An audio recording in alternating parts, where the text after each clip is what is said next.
In a world filled with intergalactic space battles, metahuman destruction on a global scale, and psychopathic serial hauntings, there's only one team who can make sense of it all. When your world is overrun with rampant pop culture, call Loop and Larry, Guardians of Geek. Oh yeah! Woo! Big boom! We are back. I am Loop. And I'm Larry. And it's Guardians of Geek. And we're back for another episode. And it's been a little while. It's been a few weeks. Yeah, a couple weeks, yeah. Time gets away from us. You know how it is. As you get older, you forget what time it is. And, or what year it is. You just don't know. Yeah, we don't. With this pandemic, I have no idea when anything is anymore, what's been happening, or as far as I know, it's still 2019. I'm pretty sure. So anything we do at this point is just like icing on the cake, really. So we've got a pretty cool episode today. We've got no Pop 5 this week because we're actually reviewing in the Pop Capacitor 2 movies that are the EWOKS movies, and they're back to back. So just to have time for those. We are not going to do Pop 5, but we are going to talk a little bit about what we're kind of geeking out on right now. And Larry, what's going on with you? Well, I wanted to give a shout out to a beloved Canadian program that I have been binging so that I could catch up before the series finale happened. Classic Larry style. This is what I do. I binge a show when I know the finale is coming, just so I can watch the finale on the day that it happens.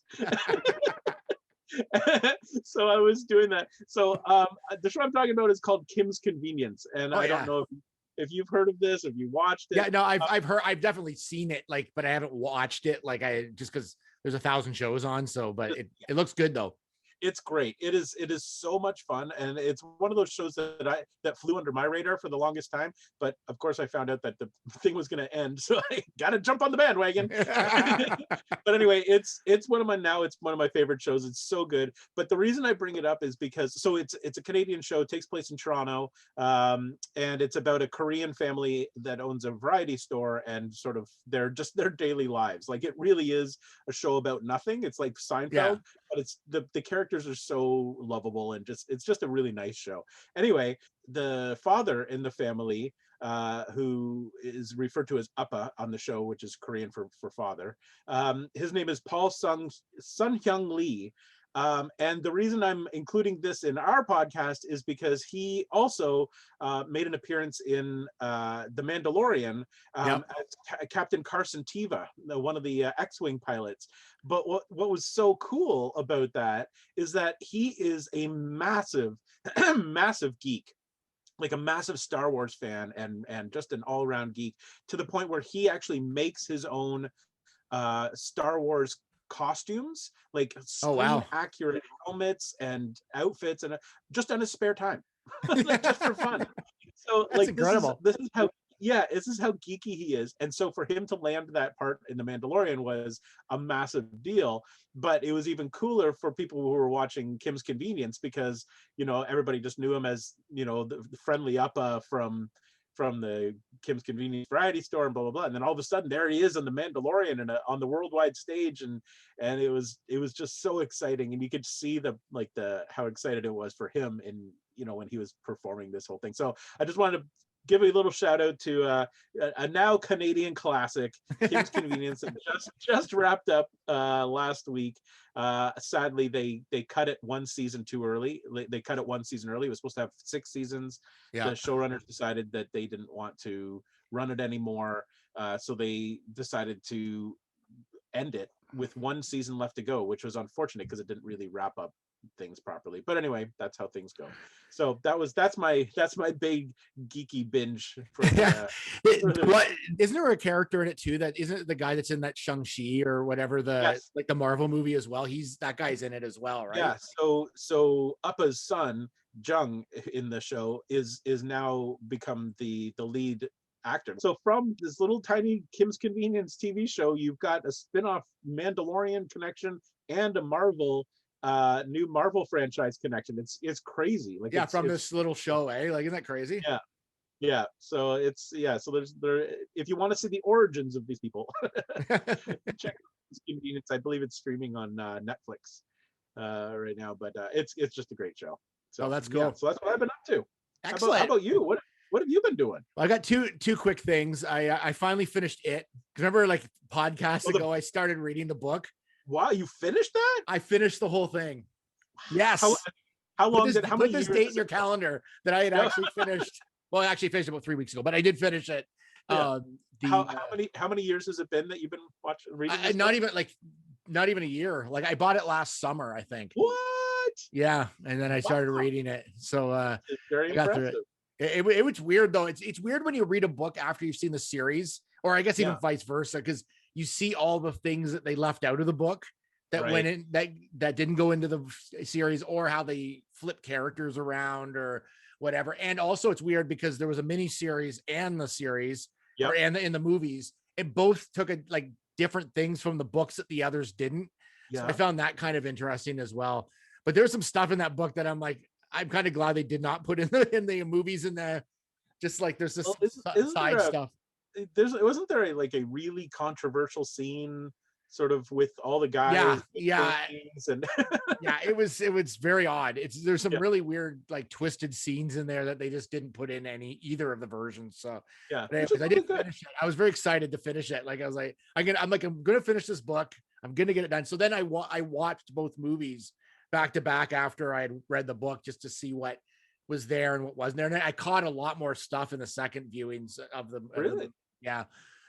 Just things that, like, because I had read the book as well, it really helped rewatching the movies again. So it was really cool. So that's awesome. Well, cool. I admire you because I've started the book. I'm 100 pages in. Oh yeah. That was last summer. I just stuck with it, and I'm like, I'm gonna finish this thing, and I just binged it, and I got through it, so it was good. It's a good it's a good book. Like it's a good read. Like it's exciting and fast. Like the pacing is great. Like it's just so daunting. It's like what 900 and whatever pages. Like and they go into a lot more history of dairy and things in it too, which they kind of graze in the movies, but they go into a lot more detail and big scenes of like things that happened in the past and with Pennywise, and it's just very odd, but it's good. It's really good. The other thing I did quickly, speaking of movies, is I finished all of the Oscar movies. I am done. How did you get them all? Oh, I have my ways of getting the movies when they need to be gotten. No, they're all, you can either rent them or you can or stream every one of them. Oh, they are all out now? Because I know all out. Like I know that Nomadland is finally on Disney Plus. Yeah, and it wasn't even, you didn't have to rent it. It's just on it. It's just there. Yeah, like, which was weird because it just came out and I thought, oh, you're gonna have to rent this for sure. I think there was 3 we had to rent. So oh really? Like through iTunes or someplace like that? Yeah, like, or just like on demand or wherever, whatever on demand system you have for your, like for me it's Rogers On Demand or whatever. So we've talked about this before. How did you enjoy The Father? Honestly, The Father was one of the best movies of the bunch, and I watched it last thinking, okay, this is gonna be like, I don't know anything about it. I just know that it has to do with dementia, and I thought it's just gonna be this person in bed like dying or something, but it was not what I thought it was. It's really cleverly done. Really? Because this doesn't give much away, but some of the reality is his reality and not the reality that's actually going on. Oh. So you see you kind of see the confusion someone that has dementia would have. Like of people and faces, and it's very odd. It's well done, and it was so good. I was like, man, it's powerful. It's what's that? No, it's Anthony Hopkins is so good in it. Like he's kind of fun, but like when he gets confused, it's just like your heart breaks for him, and it's not, I wouldn't even call it depressing. It's a cool movie. It's a really cool movie. All right, and it was one of my favorite ones. Yeah. I thought Nomadland was the most depressing of the movies. I thought, really, yeah, it was. I liked it, but I found it like dirty. It sort of had to get left you a little bit dirty, and it was like have you seen it yet? No, it's on my list to watch. Yeah, you'll you know what I mean when I say that. And then it was like I found it the most depressing of it. It was good. I just found it like the most depressing of them. Interesting. Okay. Well, now I've got 1 week. The Oscars are 1 week from the day we're recording this podcast. So you got, how many have you seen now? 1.5. Oh no. Because I fell asleep halfway through Mank. So Mank. I know and then that just put me off at all of them. I'm like, I can't even get through Mank. How am I going to get through The Father?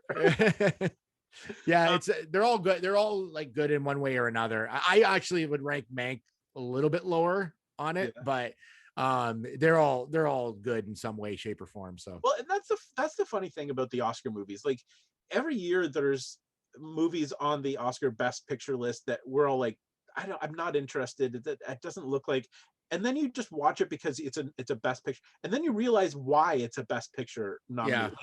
Like, it's like you can't just close yourself off from a movie just because you might think that it's not going to be that interesting, or there's a reason why things are nominated. Yeah. So The Father was one that it's just based on the cover is all I had to go on. I didn't know much else about it. And it was like when things started happening, I'm like, what is going on in this? Like, it was really confusing. So it did its job. I know exactly what it was trying to do by the end. And you're like, yeah, this is cool. All right. So anyways, that's it. That's my, what I've been working on, my 10-hour Oscar movies and finishing a book. So I think it's about time we go to the pop capacitor. You want to do that? Sure. Let's just jump right back in time. What?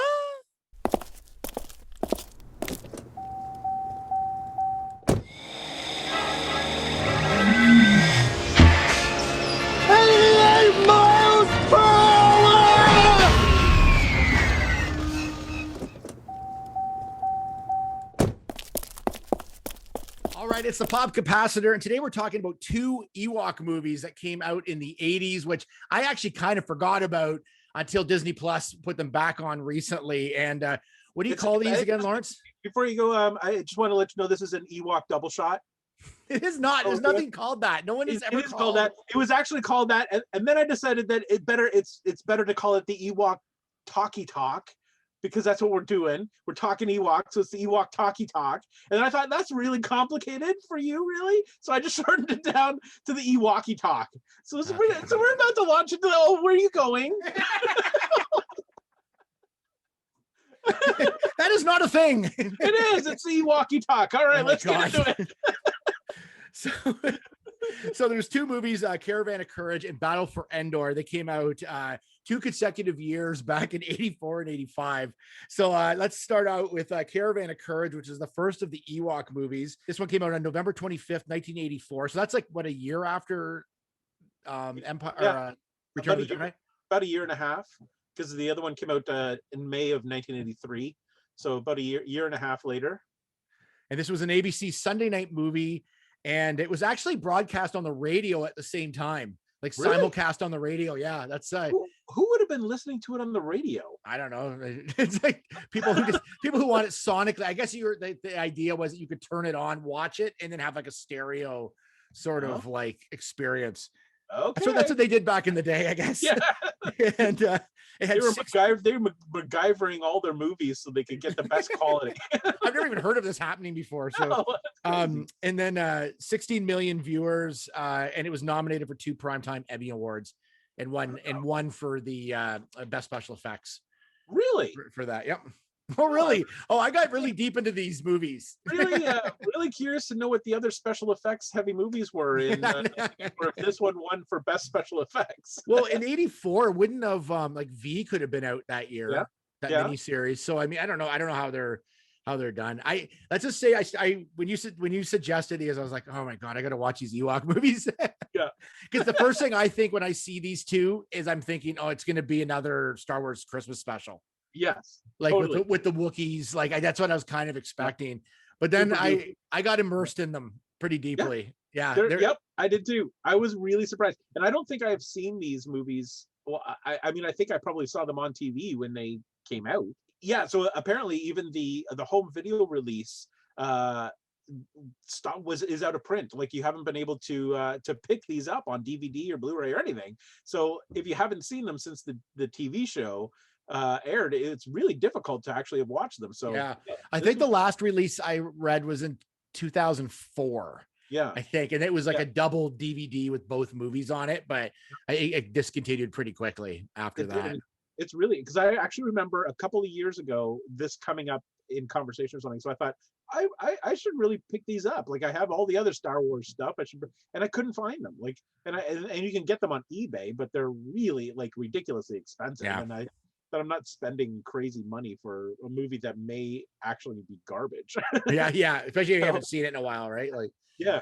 Oh, first of all, I just want to give a shout out to Disney Plus for creating a vintage section on their Star Wars page now, which is super cool looking, because it's like all of the boxes where the titles for all of the movies look like the old card backs for superhero the action figures, the Star Wars action figures. It looks really cool. It's really neat, and I love that they've actually got this vintage section now, so they're going to hopefully keep adding like classic Star Wars stuff to it. So I was super excited just to even be in a vintage Star Wars section. It's also known as not canon section. Oh yes. Yeah, exactly. We'll call it the legacy section. Yeah. So we want to do some hits and misses on we'll start with, so Caravan of Courage came out first. It was the first one, and these movies have the same characters, so it's like basically a part 1 and a part 2 that came out. So yeah, it's literally like because they're supposed to happen 6 months apart, so it's literally like a 3-month or like a 3-hour movie, really. I mean, you could watch them back to back, and it makes sense. Like they actually do sort of connect.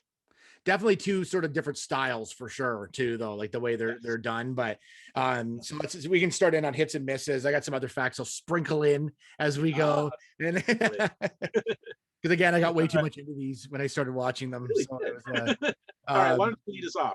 Okay, well, the first thing I'll say is that these movies are way better looking than I thought they were going to. As far as special effects for like a TV movie, like I thought these were going to be terrible, and they were actually really well done. Yeah, I felt the same way. Like, I mean, George Lucas was behind them, so he was fresh off Star Wars, so he was still sort of in the mindset. So he, and he had made the big mistake with the holiday special, so he knew what not to do for a TV show. So he really did. I mean, obviously the budget was a lot lower than a regular feature length movie in a theater, but he knew and the nice thing about setting up an Ewok story is that it all takes place just in a forest. Yeah. He didn't even have to really create sets. Yeah. I found this forest a little different than the Endor forest. Yes. It wasn't quite as like the other one was. Yeah, even though I think this was shot in a redwood forest, but the other one felt more redwood than yes. than Yeah, this it was just more lush. Like there was a lot more greenery and a lot more like sort of big trees that had fallen, and it just looked sort of busier. But it's still, I mean, it was easy for them to shoot because you just go to the forest. Yeah. and you're set. Everything is there. So it did look like a Star Wars universe. Like it did carry over from the Endor scenes in the movie. So I think that was a big hit for me, was that it did feel like a continuation of the films. I found this piece of info which I thought kind of interesting, because obviously with both these, like, you don't have the budget you would have for like a Star Wars or an Empire Strikes Back, so you have to kind of cut some corners. But to save money, they used snow speeder wings for the Star Cruiser that had crashed that they lived in. And that there's a part where one of the kids the boy gets attacked by like a worm that comes out of a tree. That's the exact same worm that was in Empire Strikes Back that comes out of the planet and tries to grab the Millennium Falcon. Oh, really? It's the same puppet. Like it's the same. They just reused it because they needed something, and they're like, oh, we have this sitting back at like Lucasfilm or whatever, and they just reused that. I thought that was kind of funny. Now I have to go back and rewatch. I totally missed that. That's what that was. That's awesome. But by doing that, it gives you that sense that you're still in the same universe. I should do the plot of this, just a brief plot synopsis, which is a family is stranded on Endor, and the parents get captured by this giant, and the kids, along with the Ewoks, who kind of befriend the Ewoks, or they befriend them, either way, have to go and they decide to create a caravan of courage, make their way to the temple of this giant and save the parents. It's very believable in the Ewok world, like what we knew of Ewoks before. It made sense that they would befriend these kids and sort of want to help out. Like we saw them help, Luke and Han and Leia and all of that. So it made sense that the Ewoks would be the helpful little forest folk. Forest folk. I want some forest folk, right? So Warwick Davis did play Wicket again, and in fact, a lot of the actors that were the Ewoks in the movie were actually the Ewoks in this as well, which I thought was kind of cool. They brought a lot of them back. I didn't realize Warwick Davis too was like 16 or something when he was like 14. Well, I guess he was about 15 because I think he was 14 when he played Wicket the first time in the movie. So this was a year and a half later. He would have been 15. 15 or 16, something like that. Yeah, he was really young. Yeah, that surprised me. I always picture him as just being older, but he was super young in this. And the little girl in it, apparently she was only 4 years old when she did this movie, and she couldn't read or memorize lines. So they basically just told her lines prior to shooting the scene. And luckily she was able to she just kind of regurgitated whatever they told her to say. And that's how they got through this. Well, that's actually that's pretty impressive. I didn't realize. So that means that the next movie she was only like 6. Yeah, which I think she probably could memorize lines better in the next one, but she in this one she was so young, they just basically said, okay, you're gonna say this, and then she just repeated it back. Well, that's kind of impressive then, because she actually did it. She did not a bad job. I don't know what happened there. Star Wars characters that you're doing. I turned into Watto for a second. But she did a fairly good job. Now, I mean, okay, so a little bit of a miss here. I feel like the brother, and I can't remember his character's name, but if you're watching the YouTube version, he's right over my shoulder here. I feel like they cast him because he's an exact double of Luke Skywalker, a young Luke Skywalker. To me, he looked exactly like Luke Skywalker, but I just found him just a horrible actor. He was just so over the top and so dramatic and over dramatic. And I was just just calm down. Well, apparently he nailed a monologue. That's what got him the job. Apparently, really? His monologue was so good. And I didn't mind him that much. I thought he was all right. I knew that you were you couldn't stand him, but I was not a fan of the brother. I didn't mind the brother. I was like, he's pretty good. For his age, he's But I did think that he looked exactly like Luke Skywalker. Did you think that? He kind of did, yeah, a little bit. He's wearing through the whole movie, he's wearing the orange flight suit that Luke wears on Hoth.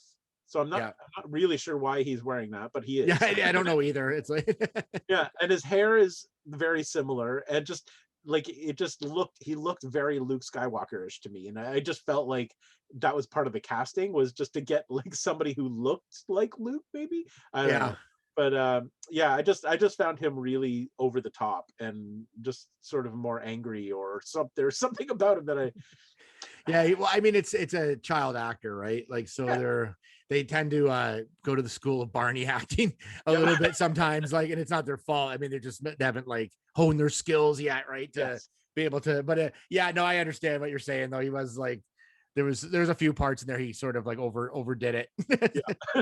But I mean, that's up to the director to pull him back as well, right? Well, so there is that too. Absolutely. It was just a contrast between him and the little girl, and now knowing that the little girl was 4 years old, and she was pretty tame. She seemed to react appropriately to scenes. So it just made him a bit more over the top, I found. But that's all right. It didn't make me hate the movie at all. So that's all right. I like one of my hits on it was I like that there was a narrator. I didn't think they used a narrator quite enough in it. They could have used, I think it's Burl Ives, I think, did the it was an interesting take because none of the Star Wars movies or anything had ever used narrators. I don't know why they chose to do that. It wasn't the style of Star Wars to do that, but I thought it was good. It made it feel like, you know what? I wonder, now that you've mentioned that they were simulcasting it on the radio, I wonder if they had the narrator on there for radio audiences. Yeah, to kind of cover some of the scenes where nothing was happening. Yeah, because if they didn't have the narrator on there would have been a lot of scenes of walking and, just moving from one place to another. And, I felt too, it kind of covered the issue that they had in the Christmas special, was where the Wookiees didn't talk. And it was kind of good to say, now Wicket and his father go to, it just sort of it move the action along basically, like, and it was because they couldn't speak, so you can kind of find out what they're doing without unlike the Christmas special, we had no idea what the Wookiees were doing at any point in the movie. No, like the first 20 minutes you had no idea what was going on. Yeah, that's very true. No, I did like that. I thought the narration was neat.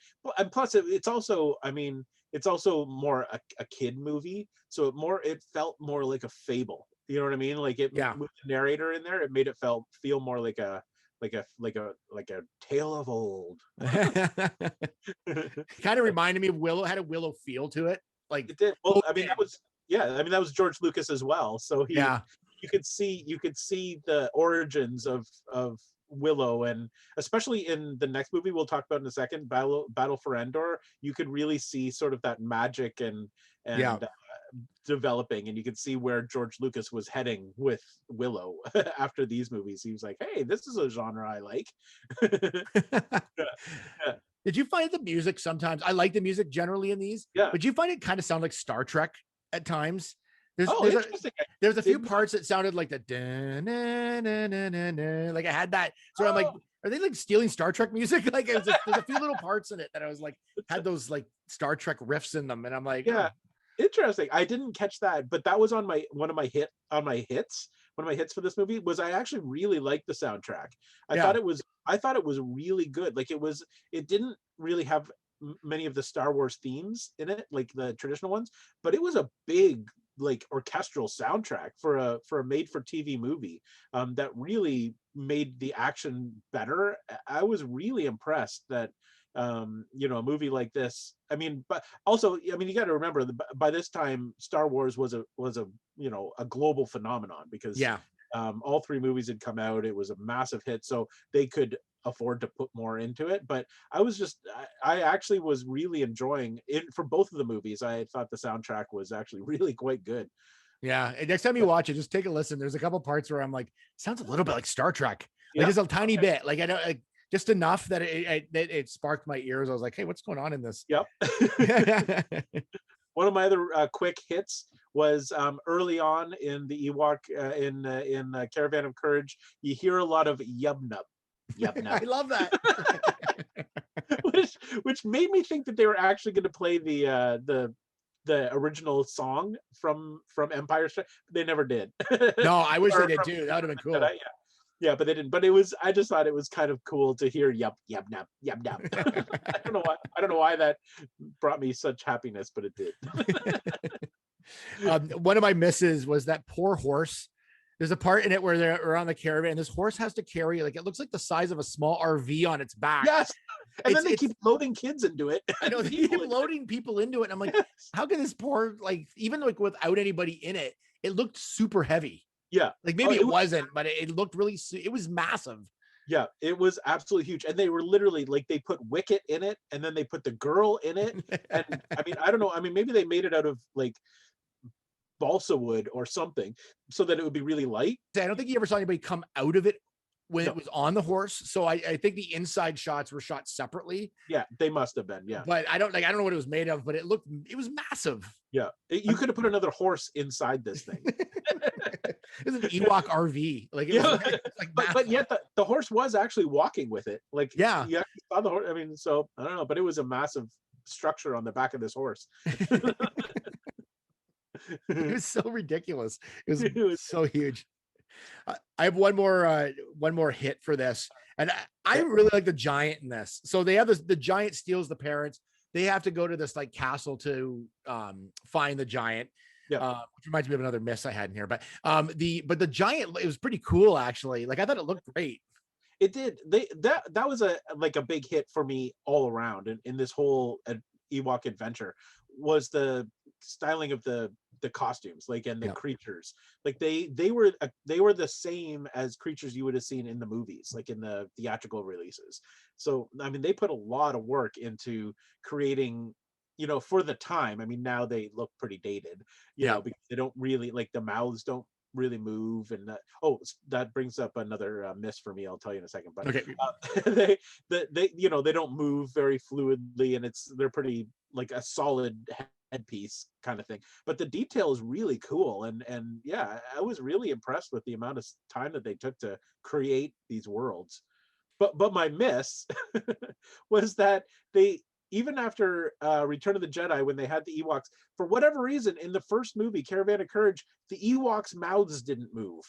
Did you notice that? There was a lot of yub nubs, and they would just be like, yub nud, yub nud, yub nud, you go to here, yub nud. Their mouths never move. Frightening. Yeah, like why wouldn't they have just put hinges or something so the actors inside could have like moved the chin up and down? So it was hard to even like figure out who was talking because there was no movement. They fixed that for the Battle of Endor.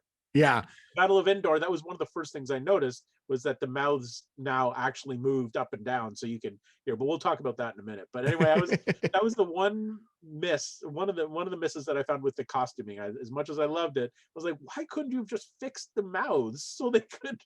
I know, it was kind of creepy. Yeah, in that scene, one of my misses was the spider, because everything else looked really cool. But they had this giant spider. It might have been two of them. I can't remember. I think it might have just been the one. Because they have to use a spider web to go across this big ravine, this big cavern. And so they halfway across, this giant spider comes down, and it looked so fake. It was like and I'm like, how does everything else in this movie look really good, and the spider looks so terrible? Yeah, it was just like it had dangling arms, and like it looked like it was made out of pipe cleaners, and like it just was not a good looking spider. No, it's almost like the day of that shoot, they're like, wait a minute, we've got spider web. We should probably have a spider in here too. What have we got in the shed that we can cobble together to make something that looks like a spider? Yeah, it was really out of place. Like it really felt out of place with all of the other costuming and obviously like all the foam rubber hands and stuff. Like this just looked like, you know, like a public school science fair project. I agree. And I like how they get across the web over the cavern to get to the giant's lair. Yeah, they cut the spider web. Yes. And then so when they come back, of course, you got to go across the same cavern again. There's no spider web to climb. Suddenly there's a rope there. Do you notice? Yes. Just all of a sudden, like a magic rope had appeared, and they just start using it. Well, and didn't they? Okay, so I'm just trying to remember the timeline here. So they got across. They fought like the spider web. They got across, but when they got across, didn't they drop the spider into the cavern? Like the spider was. So then, what was the point of cutting the spider web? I don't know. I didn't understand that either. Like they killed the spider. It was gone. They needed to get back. The spider web was the way to get back, and yet they cut it. I'm like, oh, well, it probably wasn't good planning. Well, the other thing I don't understand is the cavern was big enough, even the giant couldn't get over it. Yeah. So how did the giant get into the cavern? So there must have been a doorway somewhere they could have just walked out of. Well, like at the end. I just assumed the giant was born in there. And so he didn't ever have to worry about the cavern. Well, he's the one that he went into the woods to get the parents. So he carried the parents. So he carried two parents all the way from where they were. Because it took them forever to get there. It's for wherever they were, and carried them all the way to this castle or wherever he lives, this lair. So he had to have a door somewhere to get in. Yeah, that's true. Yeah, they should have explored a little bit more when they were there. They should have looked around a little bit more. See, if they had like a crystal fox or something who could have like led them out the back entrance like they did in The Last Jedi, that would have been useful for them. But yeah, you're right. But I just didn't understand why they cut that. But fortunately, ropes appear when spider webs are cut. So that's true. That's usually how it happens. So I have another miss, but I'll fold it into the next movie because there's a big part in it that I want to mention. But so a year later, November 24th, 1985, apparently I read that they wanted Caravan of Courage, ABC, because it did so well, they wanted it to be the pilot for a TV series. And Lucas said, no, I don't want to do that, but I'll do another movie. And so they did because that's what I think his plans are already for a second movie. So they scrapped the idea for a series, and then they did Battle of Endor, which is the second movie that they and Lucas wanted it to be a little bit darker. So it was parental discretion advised, and surprisingly didn't do quite as well. Really? As Caravan of Courage did, but it was nominated for 3 Emmys, and then again it won visual effects. See, having seen both of them now, and I know because I read this before going into them. Caravan of Courage seems to be the one that fans like. Like Yeah. of the two movies, that's the one that the fans say, that's the movie. Battle of Endor, man, not so much. I actually really liked Battle of Endor. I liked Battle of Endor better than Caravan of Courage. Same here. I liked it way better than Caravan of Courage. Like, I wouldn't say way better, but I liked it better than Caravan of Courage. I did too. It was a bit darker, but the action was amazing. Like I just thought the action was great and the costuming was great. The scale was bigger on the second movie. Like they had a lot more extras in full costume, so it just looked bigger. They had castles. I just thought that they did a really good job with the second movie. I was really quite impressed. Yeah, it was pretty cool. I really like the just the whole scope of it. Like it just seemed a much bigger and well thought out movie than the other one. Like it wasn't so simple. The other one seemed a little bit more simple. This one seemed a lot more complex, I guess. Like there was give a little rundown of the plot of this one. Yeah, so this one the family is still on the planet and the Ewok village gets attacked. So it's 6 months later. Yeah, by Tarek and his band of evil doers, which are kind of behind me if you're watching the YouTube version.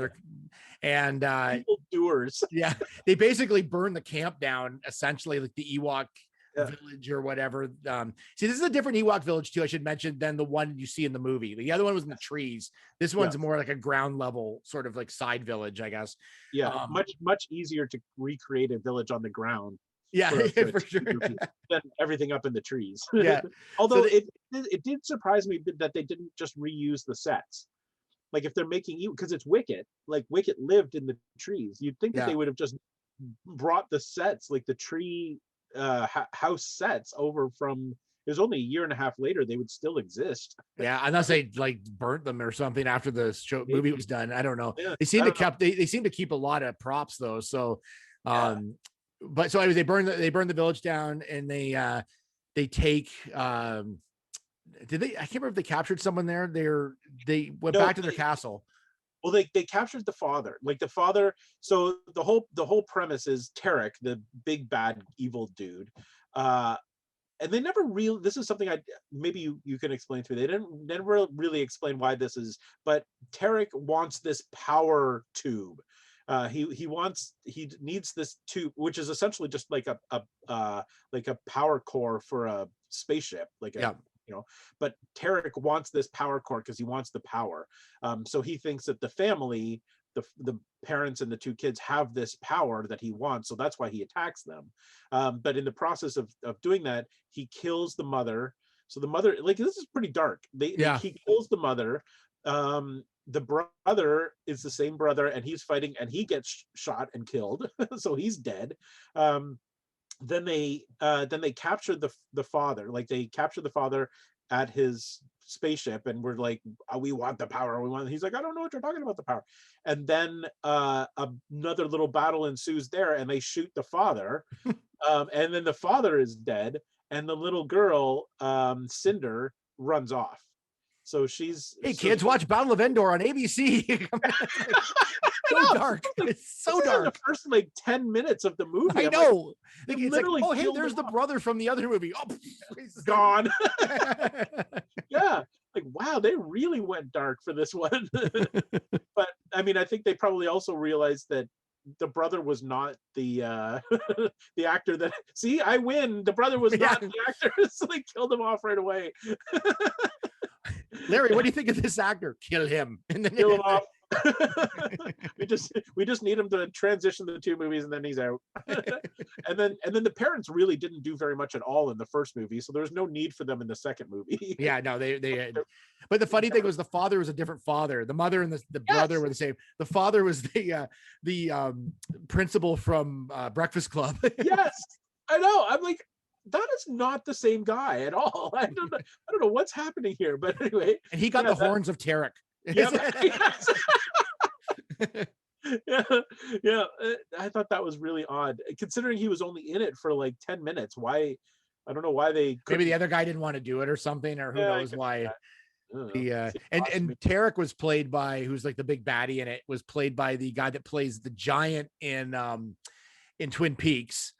And is that right? Yeah, and he's also was in the Addams Family. He played Lurch. Lurch. Oh, So, really? yeah. Did not know that. You were way more into this movie than I thought. Yeah, I was really looking up stuff, man. I was like into this. This is great. And of course, so anyways, go on with the plot. Yeah, so that's essentially, so the girl runs away, like hooks up again with Wicket and all the other. But the big thing to note in this movie is that in the 6 months since the last movie, Wicket has learned to speak English pretty clearly, pretty fluently. Miss. Yep. Yeah. So no need for a narrator anymore, because Wicket can just talk to you and tell you what's going on. But yeah, I was like, wow, but he was the only one who actually learned. Yeah. So somehow this 4-year-old was able to communicate or 6-year-old, I guess by this point, was able to communicate and talk with Wicket and everything, but none of the other Ewoks could speak English. Yeah, it was I guess it makes sense if they're hanging out with the humans for like 6 months, they'd learn some of the language, I guess. But I mean, you'd think that Wicket would have taught the rest of the tribe. Yeah, it was just weird though to hear him speak. Like, it was the first time he spoke, I'm like, what? Yeah. I almost had to pause it because I'm like, why is Wicket speaking all of a sudden? It was really creepy because you were talking before about his mouth not moving in the other movie. Now his mouth moved, but it looked really weird. It was like, yes, it did. It was just like, it looked like a marionette, or I mean, like a ventriloquist dummy, because it just like opens and closes. So you see his tongue move, like his real tongue inside, but his mouth just like. But interestingly, now that he can speak English, there was not a single yub nub. Oh yeah, no yub nubs in this. There were no yub nubs. So I guess once you've learned English, you realize yub nub is just a dumb thing to say. So you stop saying it. You're done with the yub nubs. Exactly. Yeah, but anyway, so then so she's now connected with the family, and there's also now a witch person, like I don't know what she is. I mean, she's like a sorceress of some sort. Yeah, that works for Tarek. Who works for Tarek, who's helping to find the power. Oh, but also Tarek, before he kills just before he kills the father, finds this power source, this battery, and holds it up, and basically it's a battery is really what it is. Yeah. That's what it is, and we don't really know why he wants it, because it's the only thing it's going to do is power a spaceship, and he doesn't have a spaceship, so I don't really know why. I have a theory for that. Okay, we'll hear that in a minute. But my first, I don't know if it's a hit or a miss, but it made me giggle. When he grabs the power, he holds it above his head and he says, "I have the power." Like, this is like a He-Man nod. I just thought, in the middle of the 80s, that was such an iconic line. "I have the power." Why would they why would they put that in there? Anyway, I just thought that was funny. So then the whole rest of the movie is just essentially the little girl and the Tarek trying to figure out how this power cell works, and he believes that the little girl is the only one who can tell him how it works. So there's this like capture the girl, and the girl trying to stay away from Tarek. That's really the movie. But also in the meantime, they've befriended a grumpy old man played by Wilford Brimley. Right. As well. And then so he helps them go rescue the little girl and rescues all the Ewoks who have been captured at the beginning of the movie, who have been taken back to the castle as well. Yeah. And don't forget, they've also befriended a really creepy looking mutant Ewok. Who looks like kind of a monkey, like a white monkey. It's both a hit and a miss on this character. So the hit is that he is like a fully animatronic like creation. So he has movement of his eyes, and his nose wrinkles, and his mouth moves, and his ears wiggle, like fully animated face, like he actually moves. So that's the hit. But then they didn't do anything with the Ewoks, so they're still like, their eyes are still fixed in one place, and their mouth just, like, if you're going to go to the trouble of making one of the characters like fully animated and move around, why wouldn't you just update the the Ewoks so that they can, or at least Wicket, because Wicket's in the whole movie. Yeah, exactly. So those mouths move. What else you can ask for? I guess there's that. But he just stood out like he really stood out because he was so like the animatronic was so much more advanced than anything else that we saw on screen. Yeah, apparently. So there was a person in that costume at times.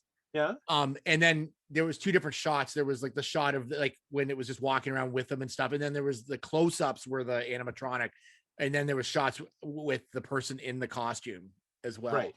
And that same person also played Wicket sometimes as well. Really?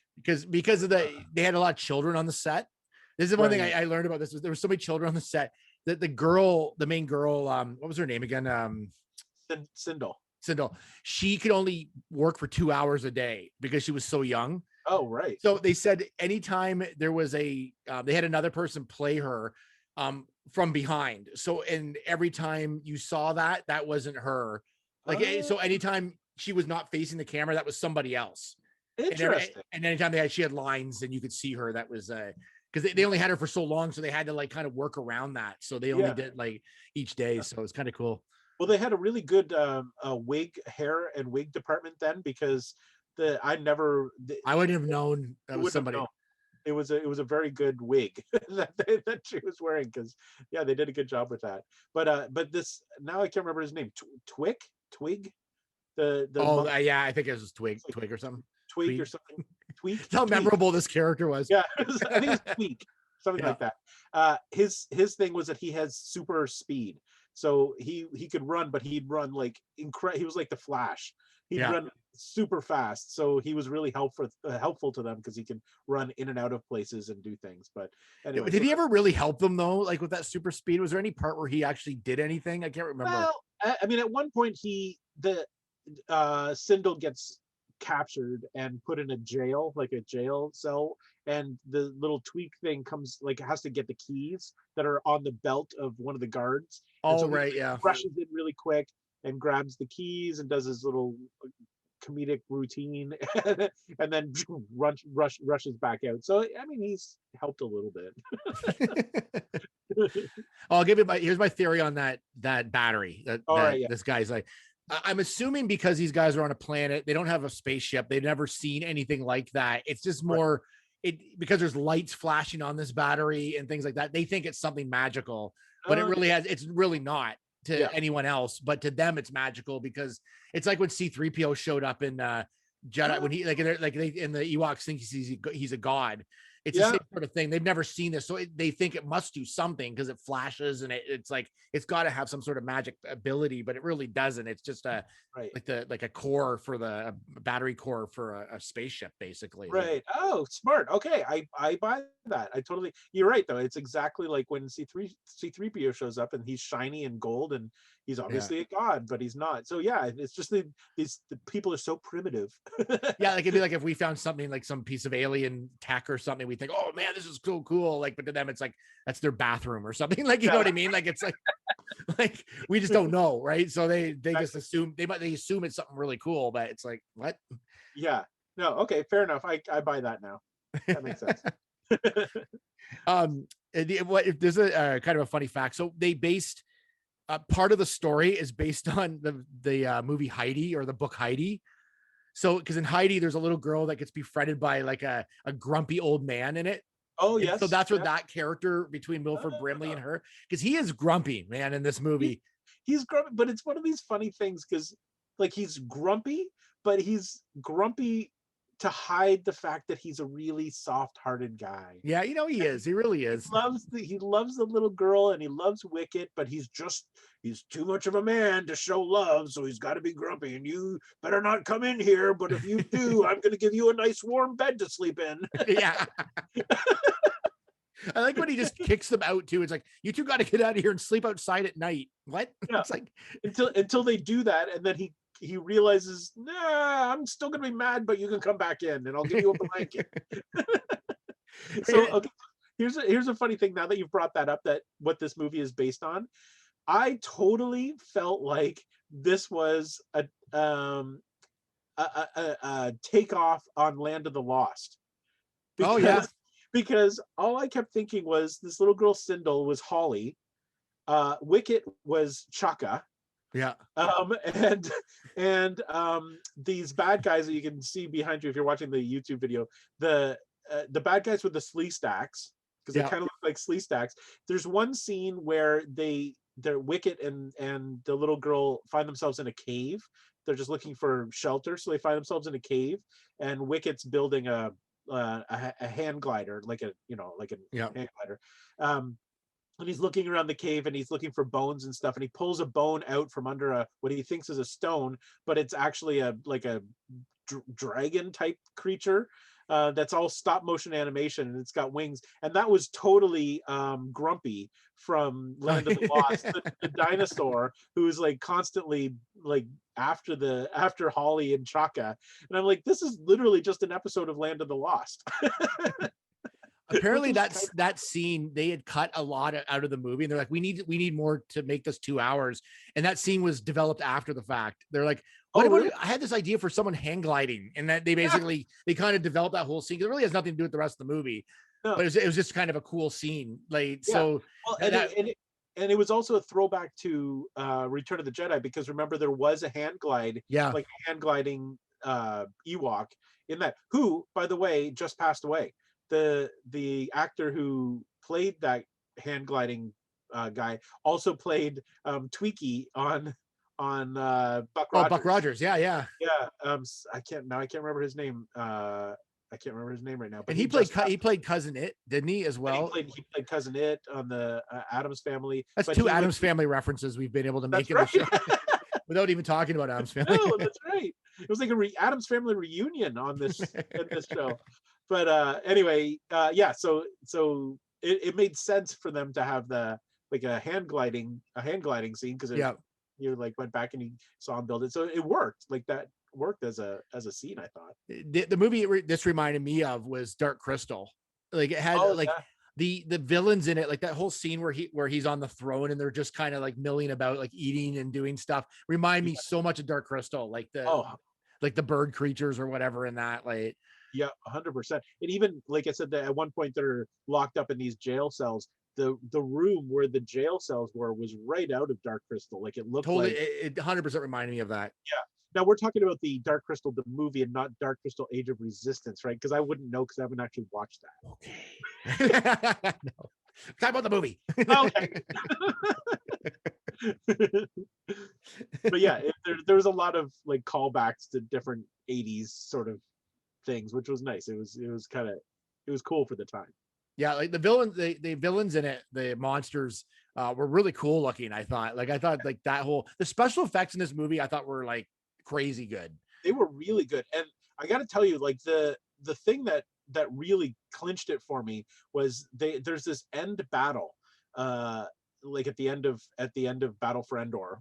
I mean, there had to have been a battle. Yes. There was a battle that was as epic as the actual Battle for Endor in Return of the Jedi. It was really well done. Really well done. Tons of explosions and bombs and catapults, and like it was really, I was like, wow, this is exciting. Yeah, it was really well done. But here's a little miss for me. Talking about hits and misses. Talking about battles, Ewok, like native Ewok weaponry is really, really easy to avoid. Like at one point in this middle of this battle, the Ewoks had a log that was like a full-length log that they had chopped up into like 5 segments. Yeah. So they're like wheels, like round wheels. And so their theory was, as the bad guys are running up a hill, they just like let go of this log, so each round wheel just rolls down.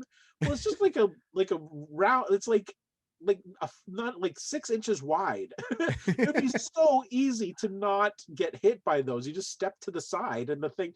But of course, because it's a movie, the bad guys are like, oh no, there's logs coming. I know. Like, you can really easily avoid most Ewok traps. Of course, in those two, everybody has to like step on them or get hit by them, or exactly. Like, there's no way. But this battle had a lot more explosions, and the Ewoks actually somehow had access to like bombs, because they created a catapult and like loaded it with like a big cylinder bomb and let it go, and so it would explode. So I think Wilford Brimley gave them those, I think. Oh, is that who got? I think that's where they got those from. I think they're from him.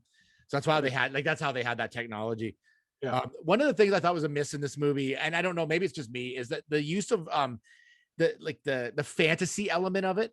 Like at one point I forgot I was watching like a Star Wars movie, and I thought I was watching like a Willow or something. Like it had a very fantasy, like in both movies, like a lot of magic and a lot of like creatures that reminded me of something from like watching Conan the Barbarian. Like it was much different than a Star Wars movie. And I'm like, because no, they don't really, other than the Force, they don't really use a lot of magic that I can remember in any of the Star Wars films. Like fantasy type magic.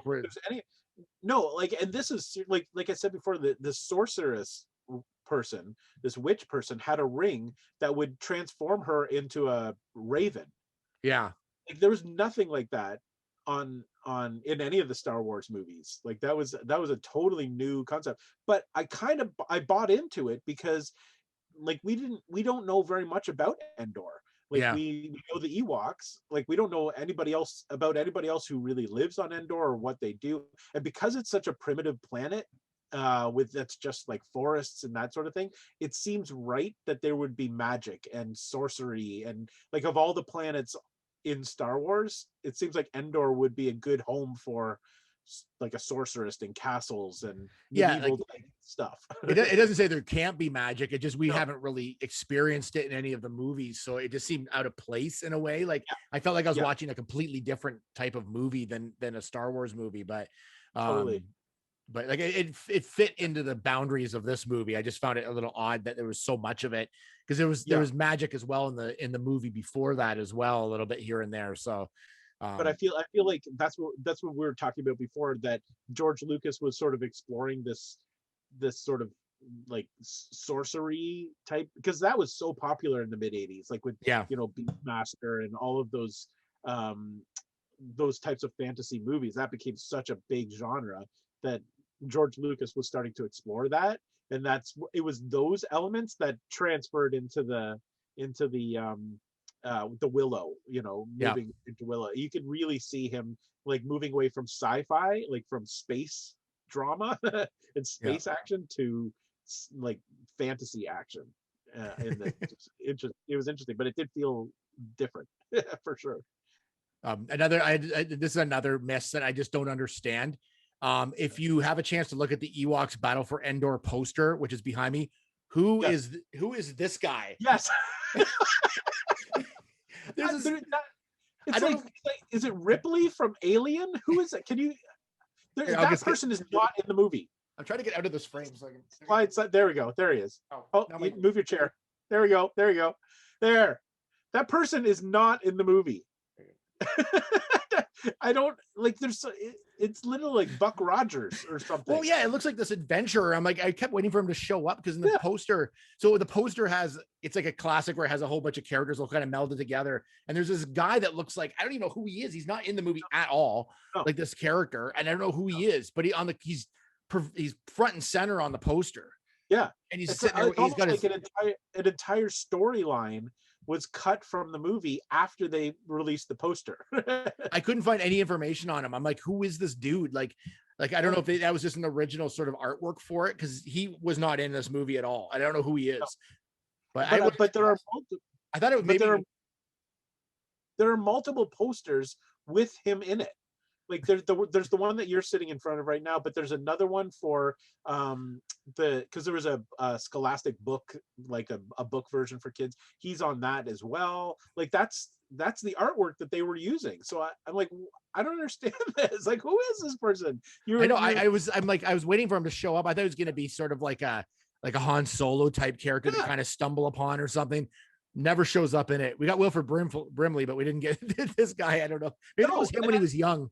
Yeah, maybe that's who it is. Well, okay, so maybe it was. So one of the other storylines in this movie is Wilford Brimley crash landed on this planet years ago. That's why he's on Endor, and he crash landed with his co-pilot or somebody else named Selak, and then Selak went off to try to find a power source and never came back, and that was years ago. And so Wilford Brimley says, I assume he's probably dead.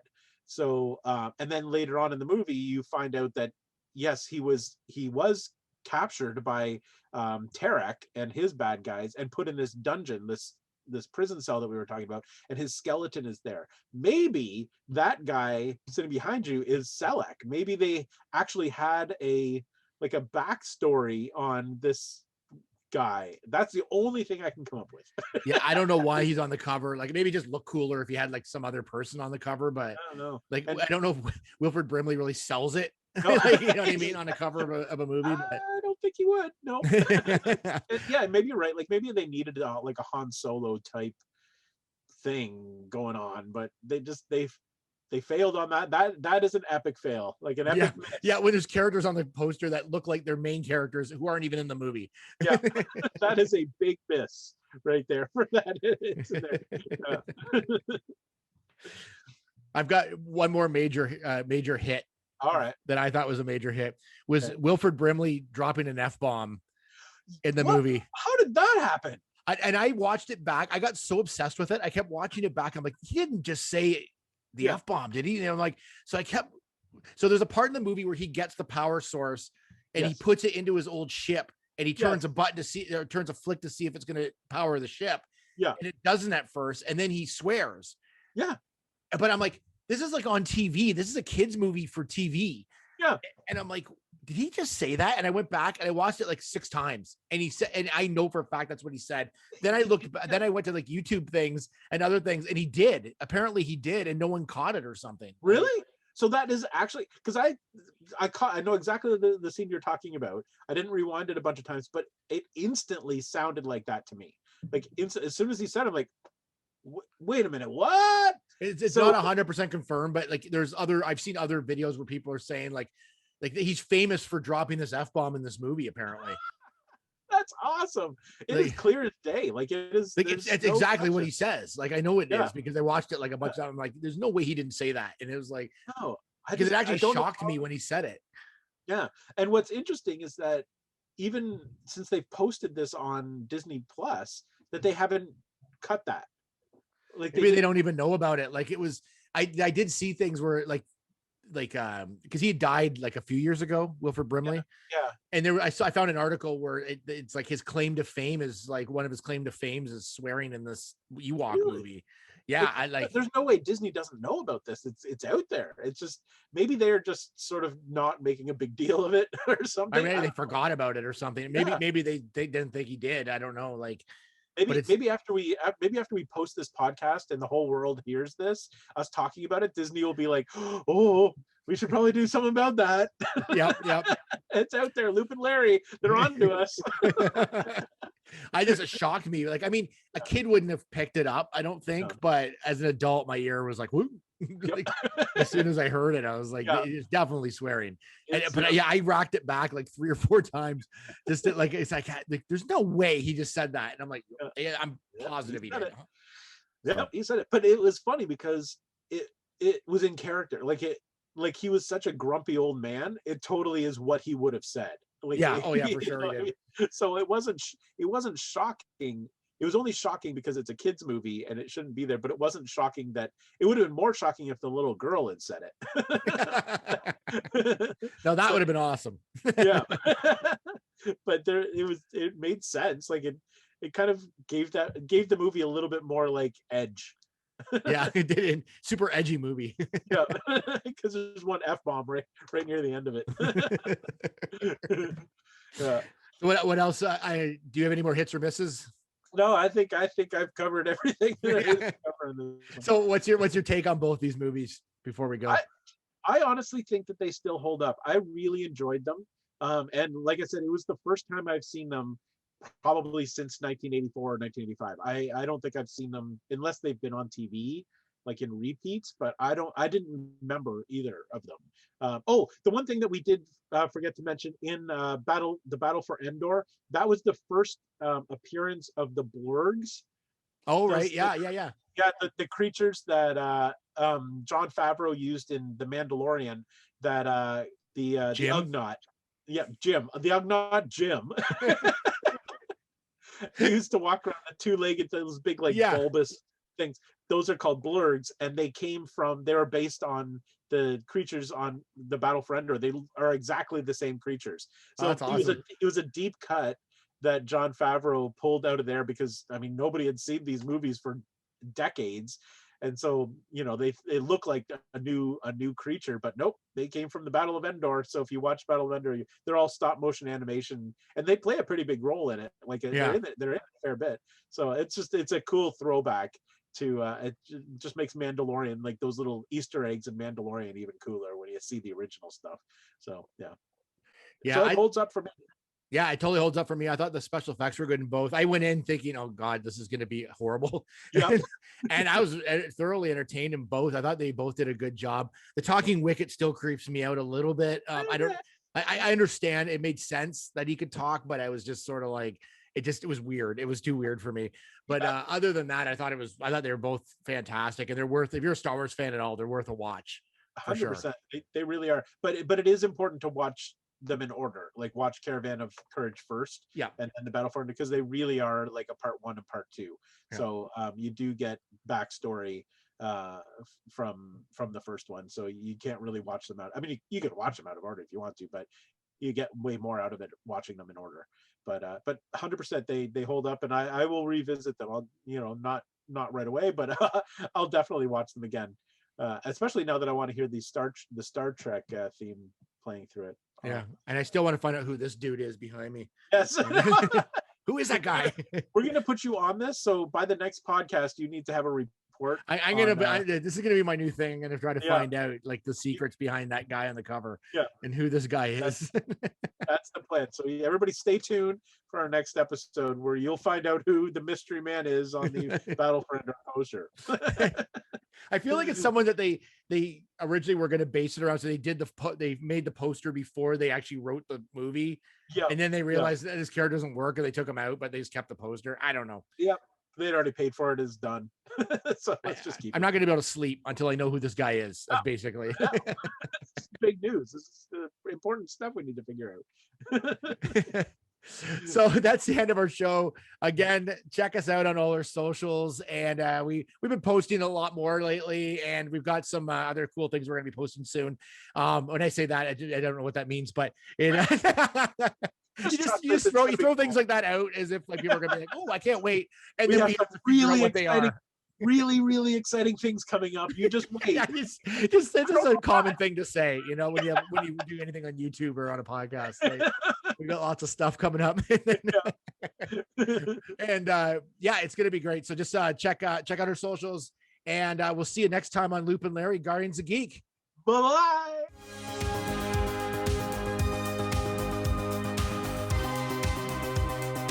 Produced by Matthew C. Loop and Lawrence Simner. A Loop and Larry production. Bueller. He likes it. Hey, Mikey. Bueller. Bad news. Fog is getting thicker. And Leon's getting larger. Inconceivable. Brian's right. It's an elf. Wax on. Does Barry Manilow know that you raid his wardrobe? Oh, Captain, my captain. Life moves pretty fast. You don't stop and look around once in a while, you could miss it. Wax off.